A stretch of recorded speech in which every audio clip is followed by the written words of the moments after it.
I just think that we've truly found something that we really love. It's really one of the hardest, certainly one of the hardest physical jobs I've ever had, and I just see no end to that. I hope I'm doing it until I can no longer bend over and pick the flowers.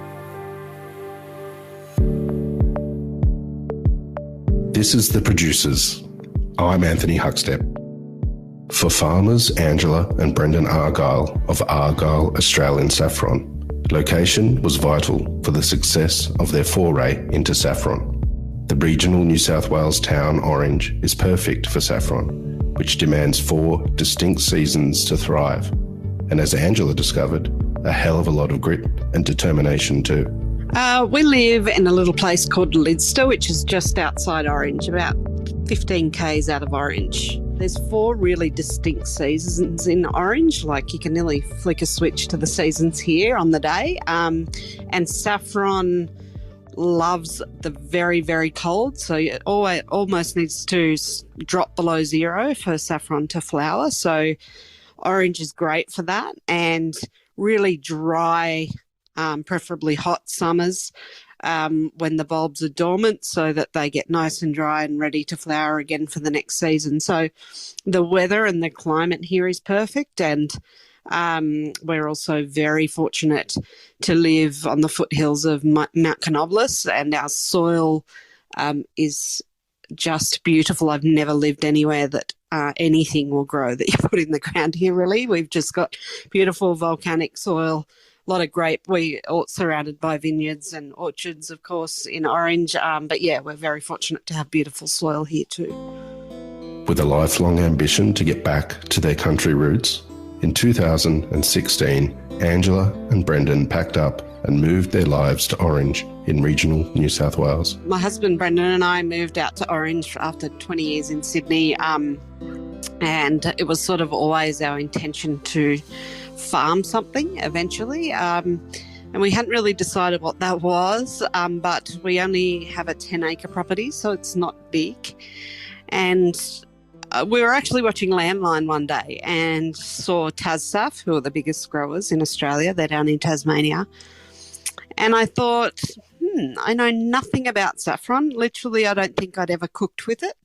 But the story fascinated me, and I sort of thought, well, the climate in Tasmania is really similar to Orange. So I actually, the next day, just called them. I called TasSaff and said, talk to me a bit about saffron, which I actually thought was pretty bold of me at the time, when I think back to just make that cold call. But yeah, and they were amazing. They just, and still are to this day, have really helped to teach us, because like I said, we had no experience whatsoever. I grew up on a cattle farm out past Tamworth, so I had a little bit of farming experience. It was certainly very different to saffron.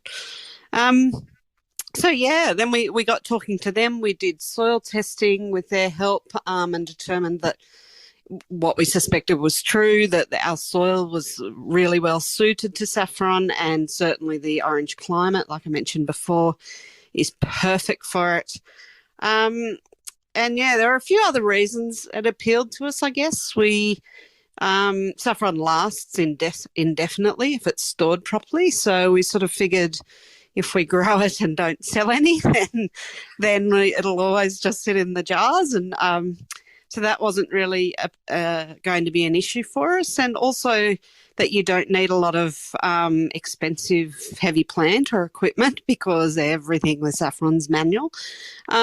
And we didn't really have that startup capital, to be honest. So yeah, so for those and a couple of other reasons, we took the plunge and bought our first, I think we just bought 2,000 bulbs from Tasmania and did our first little trial run, and that was amazing. So we kicked off from there. We have the first flower that we harvested still with the stigma in it. But the funny story is that it's pressed in a book somewhere in our house, and we don't know which book it's in. So one day we are going to have to go back and go through all our big books. I'm sure it's in a big heavy book. But yes, I absolutely remember the first flower. It was beyond exciting, which is why we pressed it, and now it's lost somewhere in a book. It was just amazing and so exciting. We didn't know what to do with it. We brought it down to the house and went, right, so we take the centre out, and what do we do next? When we were first planting, when we decided, right, we're going to be saffron farmers, and bought another sort of 50,000 corms from down in Tasmania and had to get them hand planted in the ground. And at that time we had a 2-year-old and a newborn baby and day jobs. And we still do have day jobs and young kids. So to get those in the ground, we would, come down, cook dinner for the kids, bath them and put them to bed. And then Brendan and I would put head torches on and go up in the paddock on our hands and knees. And we've got photos of us with those head torches on planting like 60,000 saffron corms. And at the time, it was sort of a mixture of, this is crazy. What are we doing? Like, we're both exhausted with a newborn baby and a little toddler, and we're up here with head torches on doing something we know nothing about. But in hindsight, that's such a, I'm actually getting a little emotional thinking about it. It's such a special memory because, and I'm sure is now why everything we do, we really feel it. Every sale we make, we feel it. The Delicious Award that we've just won was totally emotional for us because we really have done it from that first, 2 weeks with head torches on, just us up in the paddock at 9 o'clock at night. So, yeah, that's probably one of my favourite moments just because it's really where we started. As an ingredient that adds depth and a vibrant colour to a dish, saffron has become renowned as one of the most expensive ingredients on the planet. But what is saffron? So saffron is the little red stigma from the centre of the crocus sativicus flower, and it's dried. And once it's dried, it just looks like a beautiful little deep maroon strand. And to cook with it, you can either use it whole, so you soak those strands in a warm liquid and add it to your cooking, or you can grind it to a powder and use it in your cooking. But a lot of people know it as a spice, but not a lot of people actually realise, especially when I show them photos of the beautiful purple flowers that they come out of, that it actually comes from a flower. And that's why, so to make a gram of saffron takes about 220 flowers. So you've got to pick 220 flowers and strip them to make a gram, which is about a little lip gloss container full of saffron. Saffron farming is laborious. Every single step of the process to produce just 1 gram of saffron is done by hand. And that 1 gram comes from about 220 flowers. Yeah, look, I think when we first started, I would have said, well, saffron's special because it's beautiful to eat in your cooking, and there's a variety of dishes you can use it in. But I'm sort of learning that it's just got so many other applications. Yeah, certainly cooking's probably its most common use, and I cook with saffron, I would say, nearly every day in different applications. But more and more we're getting a lot of our customers use saffron medicinally. So there's been some pretty exciting recent trials finalised which showed that saffron's as effective as Ritalin for ADHD. And we have a lot of customers now who take our saffron daily for things like Alzheimer's, depression, macular degeneration, and we've actually got one customer who takes it for a brain injury she had, and one of the most amazing things is that she updates this regularly, and has said that she's improved dramatically in the last 12 months. And, of course, we can't really pinpoint that necessarily to the saffron, but it's quite special in that we're starting to realise some of the other uses that we never really knew about that have huge impact. And cosmetically, so we've just released a facial oil in the last 12 months that's becoming really popular, but I didn't realise before I was a saffron farmer that It's used in a lot of cosmetics that are skin smoothing, and it's very calming to the skin. It's very high in antioxidants. So it's a pretty amazing spice, and of course used religiously throughout the world, and to dye clothing. Traditional monks still dye their robes using saffron. So, it's a pretty diverse spice, really. My favourite thing to cook with saffron, that is tough, but saffron, a good Basque saffron cheesecake's probably my favourite thing that I only allow myself to cook about once or twice a year because it gets eaten in about 24 hours. The vivid crimson stigma and styles called threads are collected and dried, but as Angela explains, the process is meticulous. And the first question we get is, why is it so expensive? It's so expensive because everything's done by hand. So we hand plant every corm. Saffron is a corm or a bulb, and they're all hand planted. We currently have around 120,000 bulbs in the ground. And then about 6 weeks a year, it flowers, and we hand pick all of those flowers. So every morning we go up at about 6 a.m. before the sun hits the flowers, and we pick every single flower. I think our biggest day this year was 13,000 flowers in a morning, and we pick them all, and then we bring them inside and we gently hand pluck the 3 little red stigmas out of the centre of the flower, and that's what the saffron is. Yeah, so we dry a little bit differently to certainly, I'd say, any other saffron grower in Australia, and probably mostly in the world. We dry with humidity. So we dry, most saffron farmers would dry in food dehydrators and in commercial big food dehydrators, which we did for our first year or two and got really good saffron. But we then met another local grower whose saffron was just so amazing. It smelt, looked, tasted different to any I've ever seen. And they wouldn't tell me how they did it.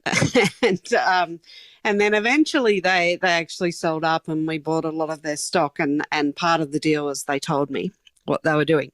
So I won't tell you exactly what we do, but essentially we dry in conventional ovens, and we introduce water into the oven to create humidity. And industrial chemists will explain it in that the humidity coats the stigma of the saffron, and that locks in immediately all the colour and content and taste and smell, and then dries it very quickly from within.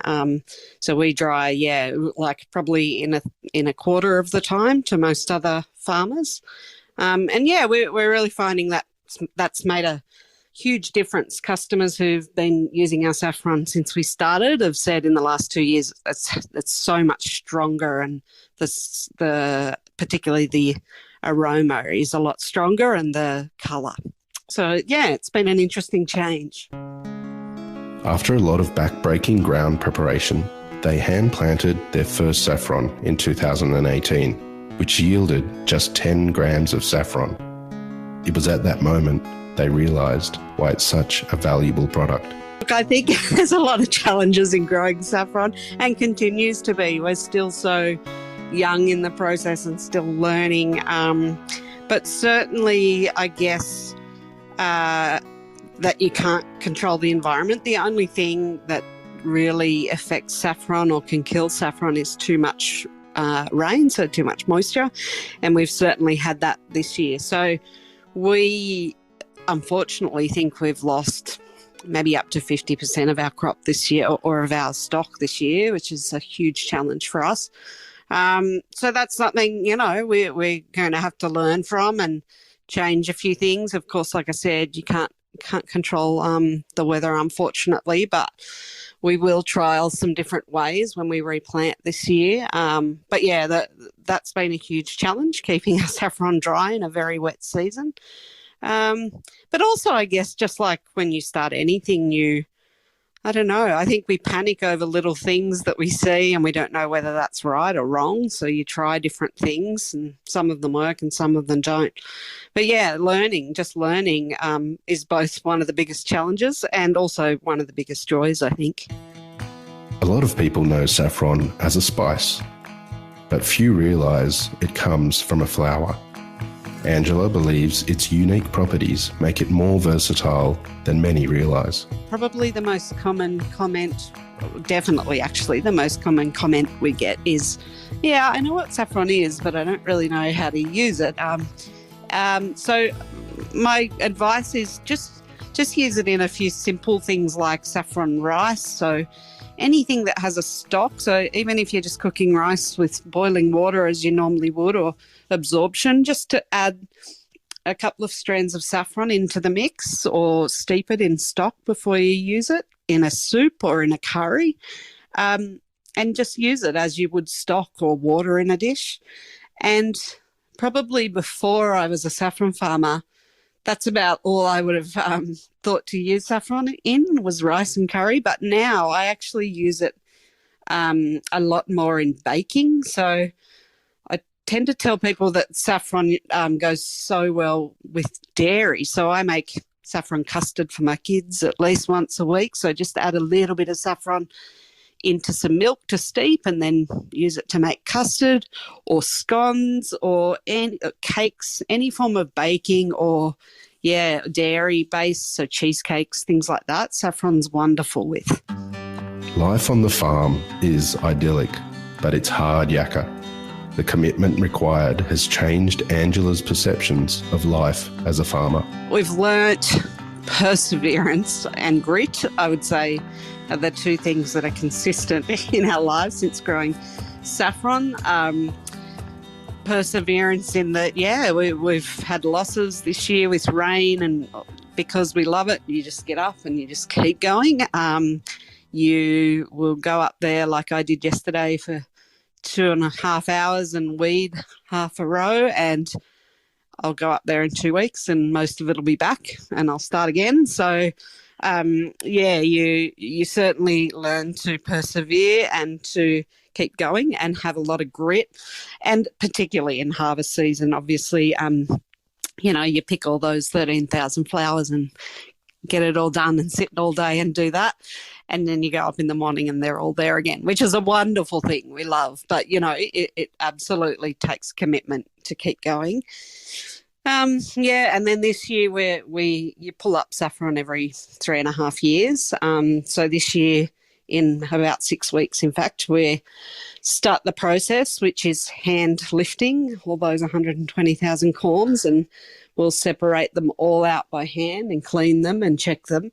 And then, maybe not with head torches, I'm hoping this time, but we will hand plant them into new ground. It always has to be into new ground every 3.5 years. So grit and perseverance is what you need a lot of. Angela and her husband Brendan changed their lives to take the deep dive into a life growing saffron. And although they've already garnered recognition, they're just getting started. What's next for us is scale. So we have sold out nearly this year, and our harvest only finished just at the sort of mid-May this year, and we've just about sold out this year, so that's pretty quick, which is a beautiful thing. But of course, we want to keep everyone happy, and we love producing it. So we're about to invest in more corms this year when we replant to scale up, and also, to be honest, we want to be full-time saffron farmers. So Brendan and I both still work full-time in day jobs, and that we're very lucky to do that to keep us ticking along. But we would love in the next sort of 5 years to think that saffron was our main pursuit, or certainly for one of us. So scale's our next thing, and probably thinking a bit more about exporting. We getting a lot of interest, particularly from Asia. But we just haven't sort of pushed down that path yet, just again due to scale and quantities. But we'll certainly look at that as we start to get a little bit bigger and produce more. And the third thing, which actually I haven't talked about really, but this year next year in 2022, we're going to trial doing some aeroponic saffron. So growing corms or sitting corms in racks without soil. It's been done a little bit over in Iran and experimented with. So, and particularly in the medicinal arena, so saffron being used for medicinal purposes, it needs to be a little more highly controlled, and the environment and the climate and how it's handled. So, and we think there's a big opportunity there. So we're going to trial that a little bit, just with a few thousand corms next year, and just see whether that can work for us. The farm change has had a positive impact on the Argyles. The connection of taking something from seed to plate has brought a greater sense of purpose. I just think that we've truly found something that we really love. It's really certainly one of the hardest physical jobs I've ever had, and I just see no end to that.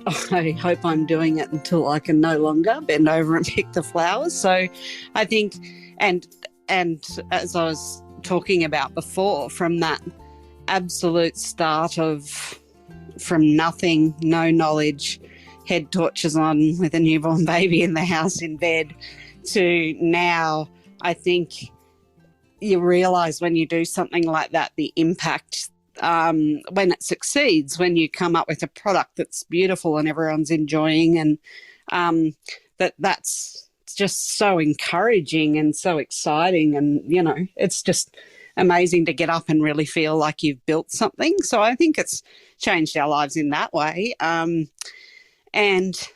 it's in practical ways. I actually work in financial services, and I still contract back into Sydney. So half the day I sit in the office and tap away on my computer, and then the other half I put my boots on and I go up into the paddock and get dirty. And that's such a beautiful balance. Like, I think the 20 years I was working, in very stressful jobs in corporate Sydney, I look back now and go, wow, if only I was allowed out in the dirt for 2 hours a day, it would have made such a difference. So I just think the balance of life is a lot, I won't say easier, but a bit more zen, I'd say, I suppose, in our day-to-day.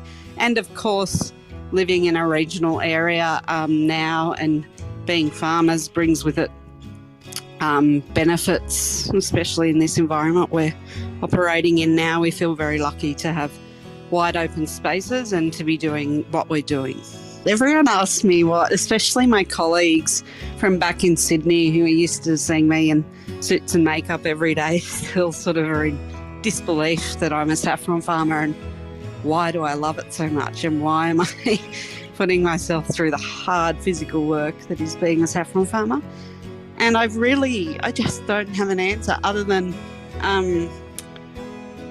it's just a pleasing thing to do. Like, in terms of even as a farming pursuit, like I said, I grew up on a cattle and a sheep and a crop farm, and I never loved that. I loved the childhood, but that to me was a bit like, I don't know, hard work and cattle and running around and getting hot and flustered. Whereas even though it's early mornings and very manual, you get up early when it's all peaceful and lovely, and you pick these beautiful flowers that smell beautiful, and then you come and sit inside and have a cup of tea and listen to music and strip the saffron. It's very, it's quite meditative. So when we get workers in each year to help us, we usually get a couple of people to come and do harvest with us.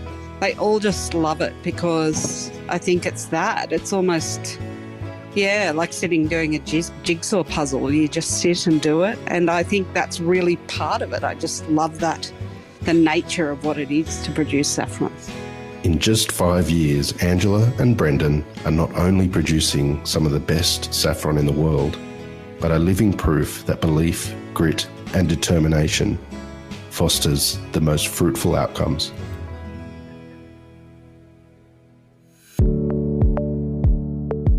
This is The Producers, a Deep in the Weeds production I'm Anthony Huckstep.